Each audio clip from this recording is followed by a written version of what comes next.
Hola, bienvenidos a la materia de comunicación oral y escrita. Mi nombre es María Guadalupe Caballero Guillén y soy la docente que estará acompañándote a lo largo de esta materia.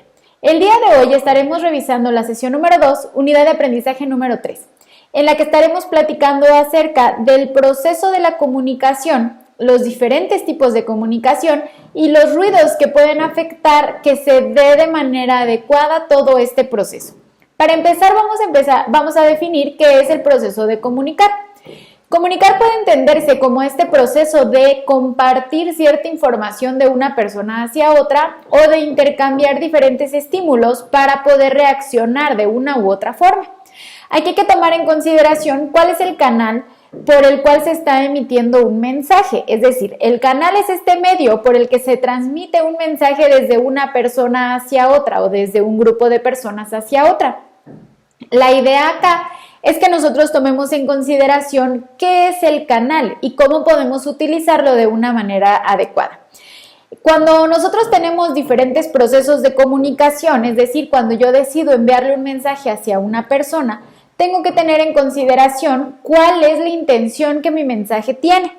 Tomando en cuenta la intención que el mensaje tiene, entonces empiezo a considerar que hay diferentes formas en las que yo puedo presentarlo.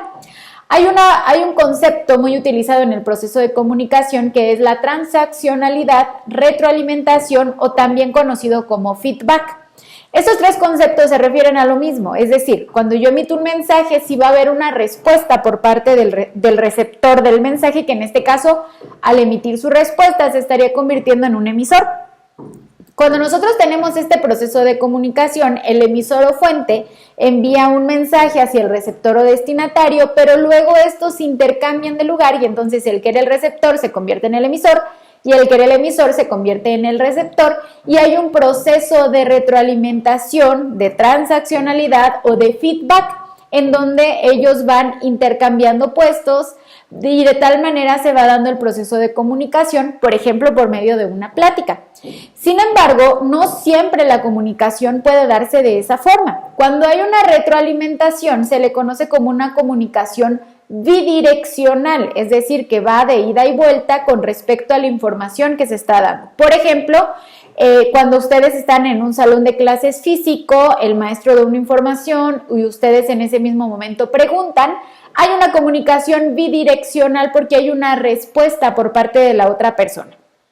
Esto también puede darse por medio de algún aparato tecnológico. Por ejemplo, cuando hacemos una llamada telefónica a una persona, la persona que nos responde nos puede decir hola y nosotros le respondemos hola, ¿cómo estás? Y entonces empieza este proceso de ida y vuelta con respecto a la información. Esa es la comunicación bidireccional, que hace referencia a el ir y venir de la información y el intercambio entre el emisor y el receptor durante todo este proceso. Sin embargo, hay otra forma de comunicar que es la comunicación unidireccional. Esta es la comunicación que va desde el emisor hacia el receptor, pero no hay respuesta por parte del receptor. Por ejemplo, cuando nosotros vemos un programa en la televisión, yo puedo escuchar el mensaje del programa, pero yo no puedo responder en ese mismo momento. ¿Por qué? Porque la comunicación que se está dando en ese sentido es unidireccional, solo va hacia un sentido y no de vuelta. Este tipo de comunicación se da sobre todo cuando se emite un mensaje para un grupo muy grande de personas y que entonces hace imposible que pueda haber una retroalimentación debido al número tan grande de personas que puede estar participando en este proceso comunicativo. Por ejemplo, cuando nosotros vamos a escuchar el informe del presidente de la República, escuchamos el mensaje pero no podemos responderlo porque no nos va a escuchar. ¿Por qué? Porque normalmente lo escuchamos en la radio o lo vemos en la televisión, pero no hay esta bocina que lleve mi voz hacia los oídos de esta persona. Entonces, por eso es que se da solo hacia un lado del presidente de la República, hacia las diferentes personas. Este proceso de la comunicación unidireccional funciona muchas veces y en muchos sentidos distintos. Sin embargo, hay muchas otras formas de poder comunicarnos. Por ejemplo, también la comunicación intrapersonal y la comunicación interpersonal. ¿Cuál es la diferencia entre estos dos tipos de comunicación? Partiremos por entender inter. que es la comunicación intrapersonal, hace referencia a la comunicación que tengo conmigo mismo, ¿no?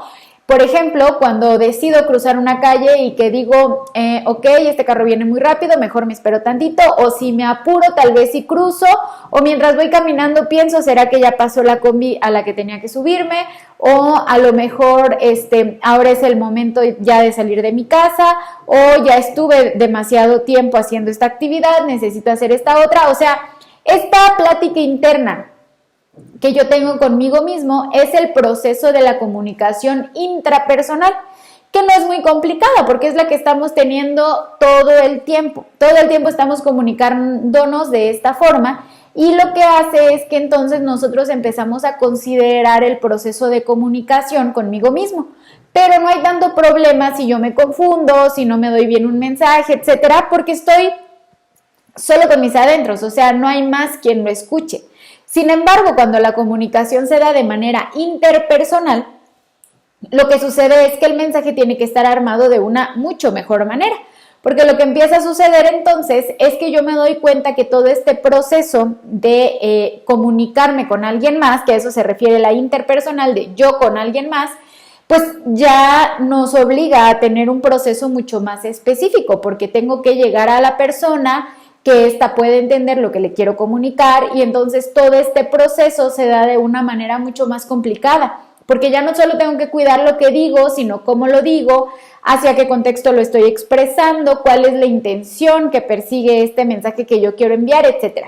Entonces, esta comunicación interpersonal se vuelve un poco más complicada, sobre todo cuando empiezan a haber diferentes situaciones que hacen que la manera en la que yo pretendo comunicarme no se da de una manera en específico. Por ejemplo, cuando yo voy a tener este tipo de comunicación interpersonal, tengo que considerar los contextos que intervienen en el proceso de la comunicación.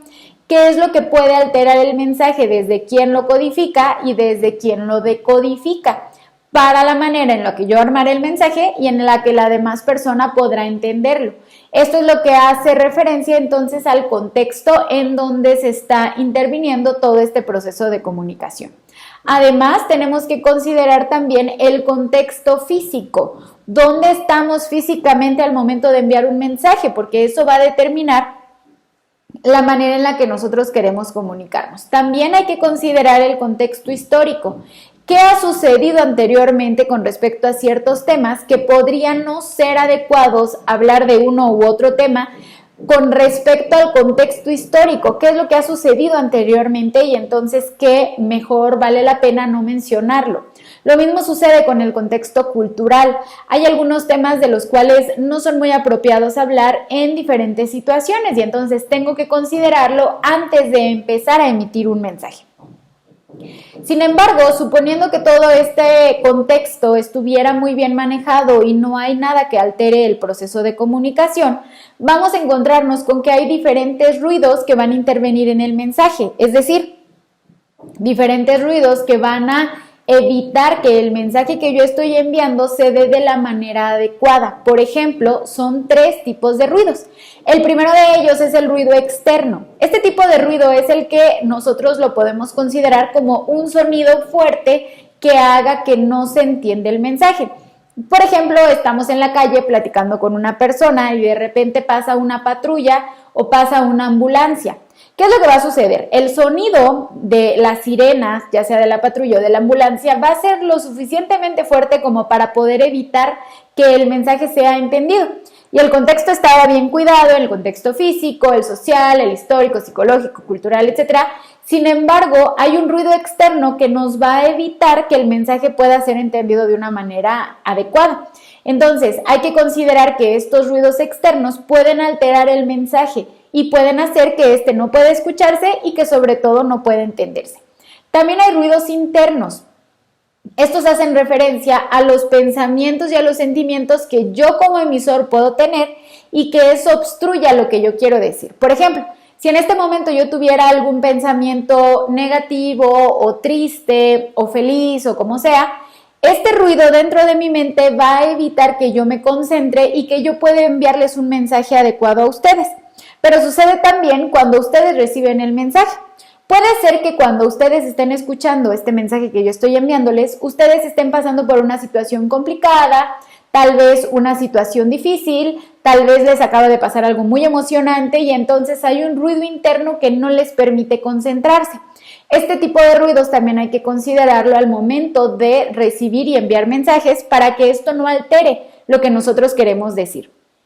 Finalmente, existen también los ruidos semánticos.